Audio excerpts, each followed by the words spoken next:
Thursday, 27 August 2026. 3 Asia-Pacific AI stories before your first coffee. Seoul's Hyundai Motor used its investor day to lay out a decade plan anchored in Korean AI compute, robotics manufacturing, and autonomous driving. The automaker will build a 100-megawatt AI data center at Maginum on Korea's west coast, housing more than 50,000 GPUs and coming online from 2029. Boston Dynamics' Atlas humanoid robot deploys at Hyundai's Georgia Meta plant in 2028, the same year U.S. robot production scales to 30,000 units of annual capacity, while robo-taxi deliveries to Waymo on the Ioniq 5 platform begin in the fourth quarter of 2026. Why it matters?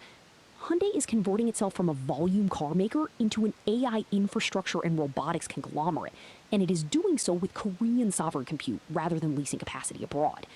The Maginum data center gives Korea another large-scale GPU cluster outside the hyperscaler ecosystem, which matters as Seoul pushes to keep training runs domestic. Builders in the autonomous driving stack should watch the sensor standardization effort across Hyundai, Kia, 42dot, and Motional, because pooled driving data across those four brands creates a proprietary dataset that few competitors in Asia can match. Capital allocators will note the 2030 operating margin target lifted above 9%, up from 8 to 9% previously, backed by a 3-point cut in cost of sales. The signal is that robotics and compute are not cost centers here, they are margin drivers. So, Seoul, Tokyo, and Taipei's ceramic capacitor makers are running out of the tiny components that keep AI servers on schedule. UBS Evidence Lab data shows global distributor inventory of multi-layer ceramic capacitors, or MLCCs, fell roughly 8% in the 4 weeks to 9 August, hitting a record low. Samsung Electromechanics, Murata, and Yageo held zero stock of certain high-capacitance server ports by mid-August, with restocking not expected until November 2026 to January 2027. Each capacitor costs a fraction of a cent, but every AI server needs thousands of them. Why it matters? Every significant MLCC producer sits in Japan, South Korea, Taiwan, or China, making this an Asia-concentrated supply chain bottleneck with global downstream effects. Samsung Electromechanics raised prices 30% from 1st of August, and Taiyo Yuden followed with a hike effective 4 September, signaling that cost pressure will flow through to server OEMs and hyperscalers placing orders for 2026 rack buildouts.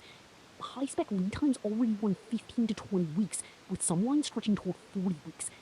Capital allocators modeling AI infrastructure capex need to price in passive component inflation, not just GPU availability. Server assemblers and data center operators who locked in MLCC supply early hold a scheduling advantage. Those who did not face delays that no amount of GPU allocation can fix.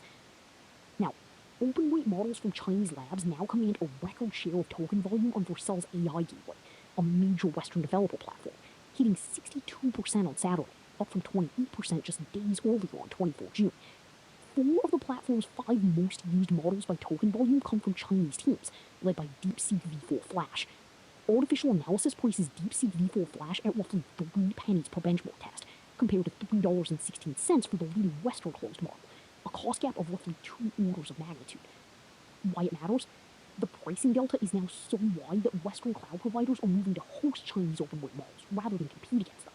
Moonshot AI is in early talks with Microsoft, Amazon, and Google to distribute King K3 under a revenue share worth up to 30% of related revenue, which would mark the first major trilateral hosting deal for a Chinese foundation model across all 3 Western hyperscalers.